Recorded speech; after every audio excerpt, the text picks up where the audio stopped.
Buenos días, tengo el agrado de entrevistar al abogado Javier Bustos, a quien le damos la bienvenida y el agradecimiento por haber aceptado esta invitación. Máster, buenos días. Ginger, buenos días, buenos días también con todos los alumnos de economía que nos acompañan en esta jornada del sábado y a toda la gente de la Universidad Estatal de Milagro. Lo tenemos pregrabado porque yo tengo unas clases, pero cualquier otro tema o para una segunda parte seguro estaremos todos juntos. Claro, abogado. Javier Bustos es abogado y máster en Derechos de Negocios por la Universidad Católica del Ecuador y el Instituto de Desarrollo Empresarial de Madrid, España. Es perito en Derecho Tributario acreditado por el Consejo de la Judicatura, tutor en el Máster de Administración Tributaria y Hacienda Pública y tiene una columna actualmente en el diario El Telégrafo titulado Actualidad Tributaria. Eh, bueno, actualmente la Asamblea tiene plazo hasta el 28 de noviembre para pronunciarse acerca de esta reforma. Caso contrario, regirá por el Ministerio de la Ley. Ahora, según hemos visto esta semana, existen tres posturas. Tenemos el oficialismo, que está a favor de la ley, Pachacuti y la izquierda democrática, que han tenido posiciones moderadas, y el correísmo y el PSC, que se han pronunciado en contra de esta ley tributaria. Pues bien, tenemos nuestra primera pregunta, abogado. ¿Cuál es su criterio jurídico sobre los cambios propuestos para la declaración del impuesto a la renta para personas naturales, que es uno de los aspectos que más se debate y preocupa actualmente a la ciudadanía? Adelante, máster.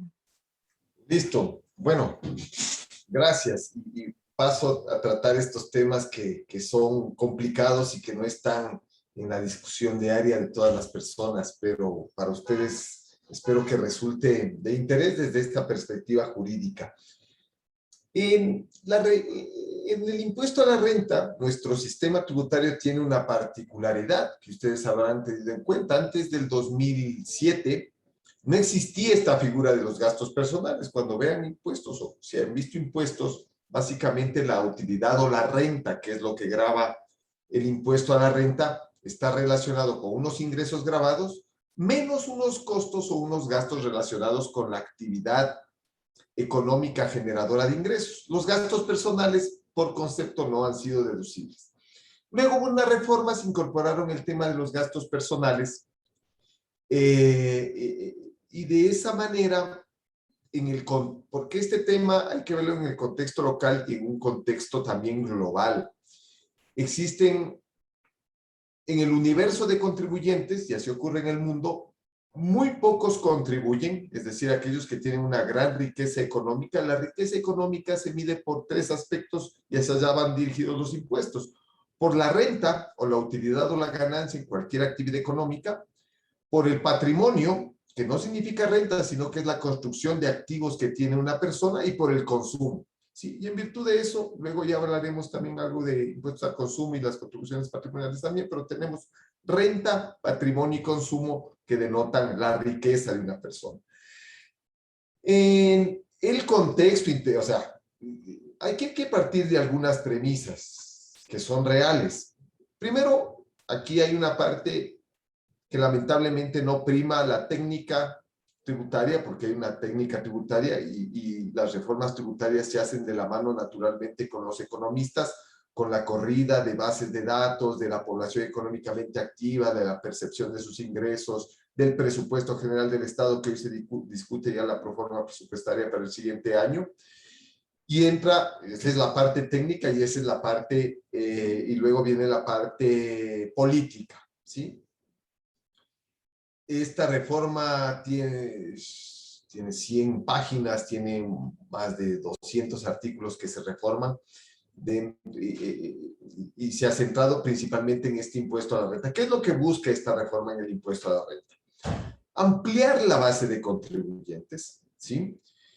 Y aquí partimos de otra realidad. A nadie le gusta pagar impuestos. Entonces, yo tuve el agrado de comparecer a la asamblea para hablar sobre estos temas y en una presentación hablaban unos empresarios que decían que no más impuestos, que hay que reducir el gasto público, y a la par iba el representante de los consejos provinciales, decían que no tienen recursos para obras, que para las provincias, que el tema de vialidad, el tema de infraestructura falta. Entonces, miren cómo ustedes se van dando cuenta, cada quien tira el agua para su molino. Entonces, cuando uno oye a los empresarios, debe tomar eso con la medida y con los filtros necesarios, que ellos no quieren pagar más. Y en cualquier lugar del mundo siempre uno cree que está pagando mucho más de lo que realmente recibe. Y por otro lado, el gobierno que tiene necesidades de cumplir.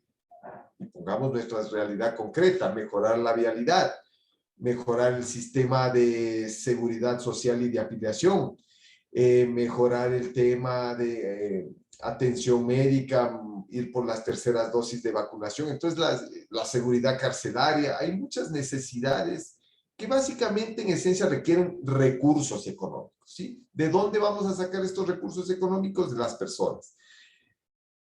Para no explayarme más y ir a la pregunta de Ginger respecto al impuesto a la renta,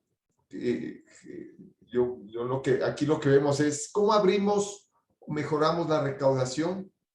Quizás se nos va a quedar el tema de elevación tributaria, que eso tiene otro contexto, pero en la política económica, que es lo que ustedes conocen, es o abrimos la base de contribuyentes, que más personas se sumen a contribuir. Actualmente tenemos una fracción exenta de $11,700, que por ese valor y debajo de esas no se paga impuesto a la renta, pero esta fracción exenta de alguna forma se duplica o aumenta significativamente por el tema de gastos personales, salud, educación, vivienda, vestimenta, ¿sí? Entonces, básicamente aquí en el Ecuador, una persona con $2,000 hoy por hoy, $2,000 mensuales, no paga impuesto a la renta. Por la fracción básica, que ya de los 22,000, 24,000, ya me toma los 11,000, y ese valor que puede aumentarse unos 12,000 más, 14,000 más por gastos personales.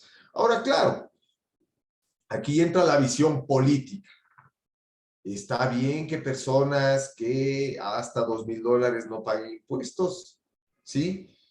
Hay unos que dicen que $2,000 en la economía ecuatoriana sí denota no, tampoco es que esté escrito en una ley, ni puede estar lo que es la clase media, que es la clase pobre, y lo que no están. Lo interesante de los impuestos es que básicamente están diseñados de tal forma que el que denota capacidad económica o riqueza los paga, y el que no denota riqueza o renta no los paga. Entonces, no es que no hay que gravar a los pobres o no hay que gravar a los sueldos básicos. No van a gravar, porque así están diseñados los sistemas tributarios. Y aquí viene una teoría que es la que siempre saldrá en toda reforma tributaria, que es la de que fue primero el huevo o la gallina. Yo no quiero pagar más porque el Estado es muy malo en prestar los servicios. Y viene el extremismo, ¿no? Es mejor que la plata y cada dólar quede en el bolsillo de los ciudadanos que vaya al gobierno que no los utiliza.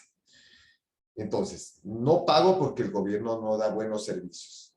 El gobierno dice cómo quieren mejorar en salud, cómo quieren que yo dé bonos, cómo quieren que yo dé asistencia, cómo quieren que yo haga una sociedad más justa y no con tantas brechas entre ricos y pobres, si no tengo recursos para la institución y para destinarlos a gasto público, infraestructura, obras públicas, contratar más profesores, contratar mejores médicos, ¿sí? Entonces, ¿debo primero pagar más para que el Estado gaste mejor, o el Estado debe mejorar sus servicios, pero cómo lo hace si no tiene recursos? Entonces, ¿qué debe ir primero o qué no debe ir primero?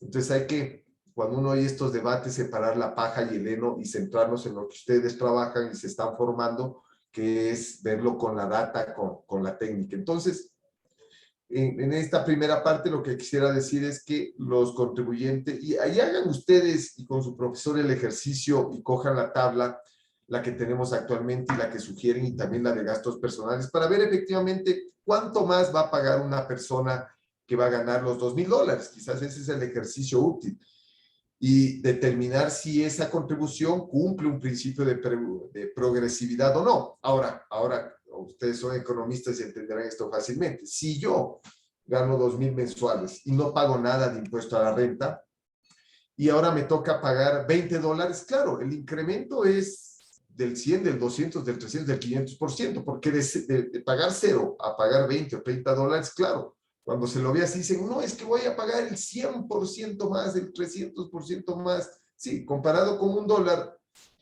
cualquier cosa que sea más de $1 va a ser el $2, ya es el 100% más de $1, ¿no? Claro, claro, Entonces, máster, disculpe que le interrumpa. En honor al tiempo, vamos a la segunda pregunta, ¿sí? bueno, Eh, vamos a la ¿Qué segunda, está bien. opina sobre las contribuciones temporales que se están imponiendo en la propuesta de la ley para las personas naturales y para las empresas? Ya. Aquí entramos a otro segundo punto y la pregunta viene muy bien atada porque el impuesto a la renta grava la renta neta o la utilidad o la ganancia, ¿sí? Y otro elemento de riqueza es el patrimonio. El patrimonio está constituido por todos aquellos activos que uno ha ido construyendo con esa renta. Una casa, un carro, un terreno, una hacienda o lo que fuera. Eso también denota riqueza. Entonces existen impuestos al patrimonio. Hoy por hoy, impuestos al patrimonio. El impuesto vehicular es un impuesto a un elemento del patrimonio, que es un activo, que es un vehículo. El impuesto predial, el 1.5 por mil sobre los activos totales, es decir, no es que este tema es nuevo y aquí no existen impuestos patrimoniales. Existen impuestos patrimoniales administrados por diversas entidades que cobran impuestos como los GATS. La contribución al patrimonio tiene dos problemas actualmente. Ustedes lo podrán ver en la ponencia que hice en la Asamblea Nacional sobre este tema. Primero, que hay muchas personas, y ustedes que están en Milagro van a entenderlo mucho mejor, porque a veces la realidad de Quito nos sumerge en esta realidad y pensamos que así funciona el país, cuando en realidad es la excepción. Existen muchas personas que ustedes y yo conocemos que se dicen llamar informales. No tienen RUC, no presentan declaración. No, es que yo soy informal. No, es que yo solo tengo 200 vaquitas. No, yo tengo una hacienda de 400 hectáreas. Pero eso ya denota un patrimonio de cientos de miles, si no es de millones de dólares, ¿sí? Vayan, lo digo porque yo también fui a la provincia del Oro y habían camaroneras y habían bananeros. Ustedes pueden saber con realidad cuánto cuesta eso, pero ni siquiera tienen RUC. Entonces, estas personas que se hacen llamar informales, pero que tienen mucha riqueza y que deberían pagar esta contribución, no la van a pagar, ¿sí? Porque ni siquiera están catastradas en el RUC del SRI, menos aún en un sistema de la declaración patrimonial, que es otro sistema de control ahí. ¿Por qué se dibujan bajo un manto de informales? Y luego tenemos otro tipo de personas más sofisticadas. Yo vi a la noticia ayer, la publicó el Universo. Alcalde de Ventanas ha tenido una offshore no declarada por $1 millón. Me vino ahorita justo ahora con motivo de esta pregunta. Hay estructuras mucho más complejas, fideicomisos en el exterior, sociedades offshore en Panamá, en Delaware, en Bahamas, que no, o sea, digo complejas por su estructura, pero abrirse un offshore cuesta 300, 400 mil dólares, ¿sí? Entonces no es algo costoso, en principio. Hay determinadas jurisdicciones que tienen puestos sus activos y sus patrimonios, su casa, su carro, su vehículo. Entonces estas personas aquí no aparecen dueñas de nada. Esta introducción va por dos temas. Un sistema tributario, cualquier impuesto, no funciona si hay unos que pagan y otros que están en la misma situación económica y que no pagan, ¿sí? Si ustedes tienen una panadería y que tienen que el permiso de la licencia municipal, que sacar el RUC, que presentar las declaraciones de microempresas, de IVA, de renta, contratar un contador, tienen un montón de gastos. Y al frente tienen otra panadería de su vecino, que vende lo mismo que ustedes. Y esa persona no declara, no tiene RUC, no paga impuestos. Entonces, si dos personas que están en la misma situación, la una paga y la otra no paga, eso es un problema. Un poco para cerrar respecto a esta contribución que va al patrimonio, el problema es que esto puede aumentar la brecha de evasión, porque tuvimos la contribución solidaria, una contribución patrimonial con motivo del terremoto en el 2016. El presidente Moreno en la ley de simplicidad del 2019 aprobó otra contribución que se sigue pagando en 3 cuotas hasta el 2023. Y ahora vamos a tener otra contribución temporal. Entonces, cuando la temporalidad se repite todos los años, ya deja de ser temporal y vuelve a ser permanente. Y muchas personas, si prevén o perciben o se dan cuenta de que cada gobierno que viene pone una contribución temporal, básicamente van a generar estas estructuras offshore o estructuras informales para no poner patrimonio a su nombre, ¿sí? Como tercera pregunta tenemos, ¿qué le parece el mecanismo de regularización para los activos ecuatorianos en el exterior que se plantea en la reforma tributaria? A ver, ¿qué fin tiene estos temas de regularización de activos en el exterior? Y es bien puesto este tema porque la prensa hablaba de que el SRI va a cobrar impuestos a los activos en el exterior. No es así, sino es un proceso más bien de regularización de activos en el exterior. Y esto ustedes deben entenderlo de esta manera. Ningún Estado, ninguna sociedad puede existir, y ojalá eso es, ustedes cuando se gradúen sigan manteniendo ese espíritu que tienen ahora, si unos no damos para que otros puedan, tenemos migración, tenemos problemas en cárceles, es decir, si unos por su capacidad económica no colaboran y no pagan sus impuestos, estas situaciones de inequidad se van a mantener y eso es, y lamentablemente vamos a quedarnos en el subdesarrollo. Entonces, este tema parte de lo siguiente. Es bastante técnico, pero yo entiendo que ustedes no van a tener problema en entenderlo. La construcción de lo que yo tengo o de lo que ustedes tienen nace de dos fuentes. O yo me lo compré por un ingreso que recibí, esta pluma, este vaso, el auto, lo que yo tenga, ¿sí? O me lo regalaron mis padres, mis tíos o lo que fuera. Entonces, la construcción de un patrimonio viene por renta o viene por donaciones, y en ambas, donaciones o herencias. Y en cualquiera de estos dos casos, eso te viene en una declaración de impuesto a la renta. Entonces, ustedes han oído, lo han dicho, esas expresiones que se oye mucha gente en la familia, oye, pero ¿de dónde tiene plata este señor o esta señora? Si gana lo mismo que yo, hace cualquier cosa y tiene un carro, se va de viaje a los Estados Unidos todos los años. Yo no sé, ¿de dónde tiene? Lo misma pregunta se hace el SRI. Entonces el SRI ha construido un sistema que funciona muy bien localmente, pero era muy débil el SRI para saber qué tiene Javier Bustos, qué tiene Ginger en el extranjero.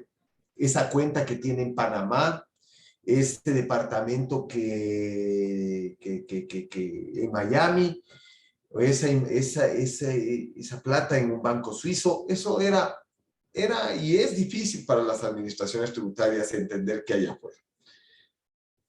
El año anterior sí fue un año que marcó un hito histórico para las administraciones tributarias, particularmente para el SRI, porque se suscribió el convenio multilateral de intercambio de información de la OCDE. Entren a la página de la OCDE, está en inglés, se pueden descargar esa información, también hay boletines traducidos, y vean qué significa este intercambio de información entre 140 países, de cuentas corrientes, de cuentas bancarias y de propiedades en sociedades, ¿sí?